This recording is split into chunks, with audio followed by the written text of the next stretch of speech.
Alright, what's going on, guys? If you're watching this video, you already know how I feel about shoes. I love them, but they're not exactly the best for our feet. They do have negative repercussions, especially if you're always wearing them. Even athletic shoes aren't always the best. So in this video, we're going to introduce you into minimalist type of shoes, as well as give you recommendations for how to transition into a more barefoot lifestyle. All right, first I want to compare and show you some athletic and casual shoes. So as you can see, I'm a pretty big Nike fan. These are shoes I thought in the past were actually good for my feet, but little did I know that they're not. So Nike Air Max, as you can see, pretty high heel, pretty big heel drop. Narrow toe box. Same thing here. This actually wasn't too bad. It's a more flat shoe, but you still have a pretty thick sole, pretty narrow. Nike Free Runs, which this was like my all-time favorite shoe, but huge toe spring here, big heel drop, very cushioned shoe. Again, it feels really good on your feet, but not the best for strengthening or functional feet. Now, keep that in mind, and let me compare it to the gold standard. So this is a sandal, obviously not a shoe, but it has all the characteristics that we should look for in a shoe. Technically, this isn't a toe box, but very wide toe platform that allows your toes to splay out. They shouldn't be constricted at the toe box. Toe box should always be widest at the tips of the toes. Very flat sole and very minimal heel drop. Actually, there's no heel drop. And just to reiterate, heel drop is how much higher the heel is than the forefoot. So as you see, it's pretty level.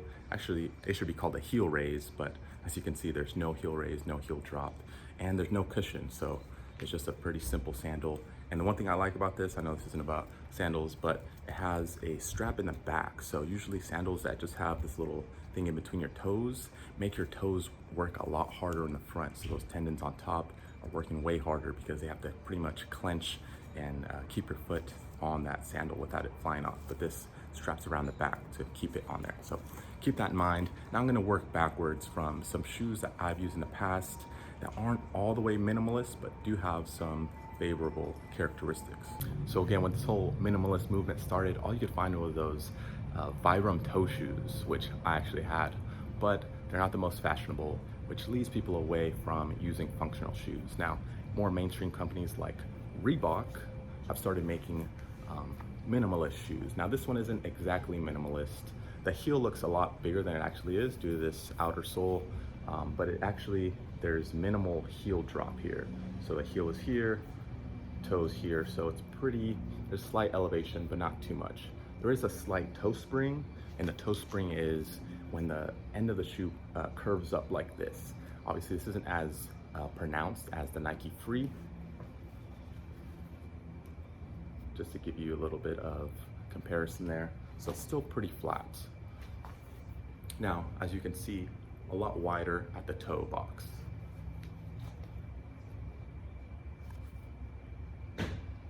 Again, this actually isn't too bad, but this shoe did constrict me a little bit, giving me a little bit more hammer toe. But the Reebok Nano, now this is meant to be a training shoe, so keep that in mind. If you don't mind wearing these around, then go for it. But they are a little bit more sturdy. They do have a little bit more support, which is a good thing if you're transitioning from a traditional shoe with a lot of cushion to something more minimalist that can have a lot of load, a lot of impact on your feet. The first time I wore minimalist shoes, my feet were sore, so you want to transition slowly. So this is a good option if you train, if you run, and if you need a little bit more support. Now, another thing I'll mention is that you don't have to just go out and buy a new pair of minimalist shoes. The first thing you would do or should do is just take out the insert. So I already took mine out here, the little pad in the bottom. I always take them out of my shoes.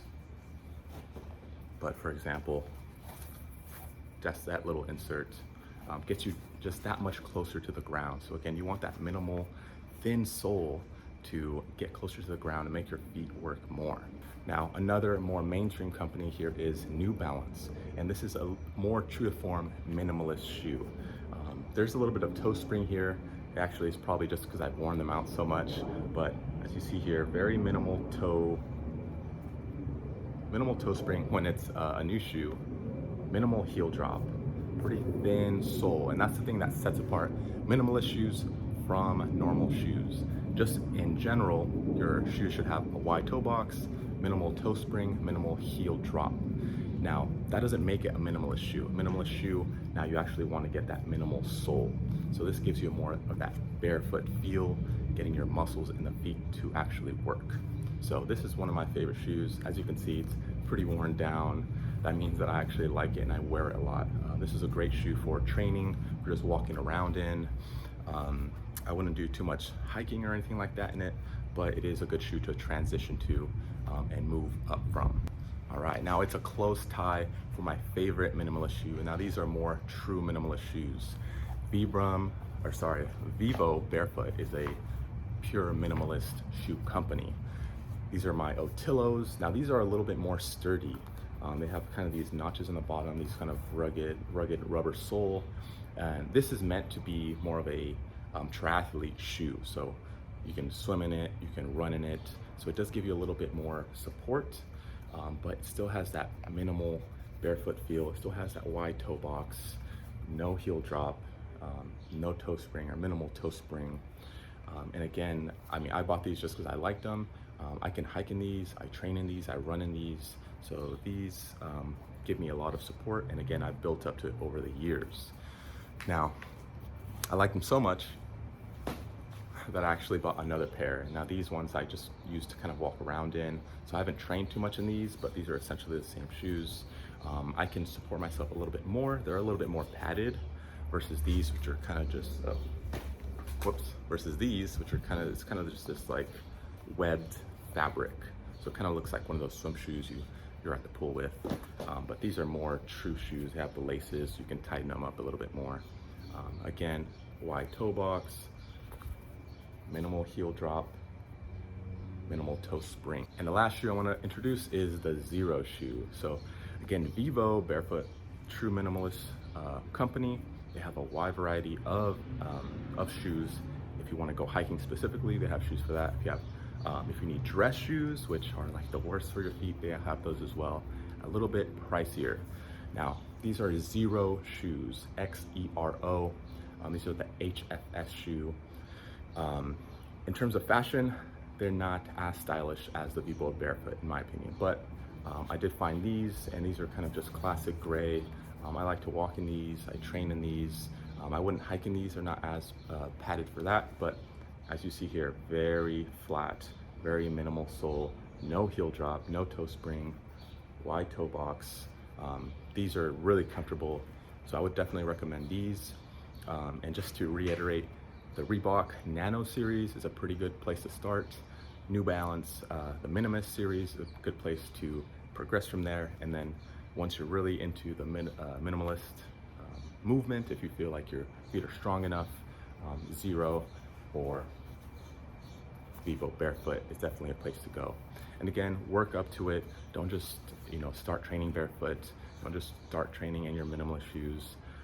Use a little bit more support, especially if you're running something high impact. I would use more support than less, and then build up from there. Spend some time barefoot every day. Do some strengthening, which I have videos on for your feet, because shoes alone will not undo the years and years and years of using poor footwear. So, hope this helped. If you have any questions, feel free to reach out, subscribe, and we'll catch you next time.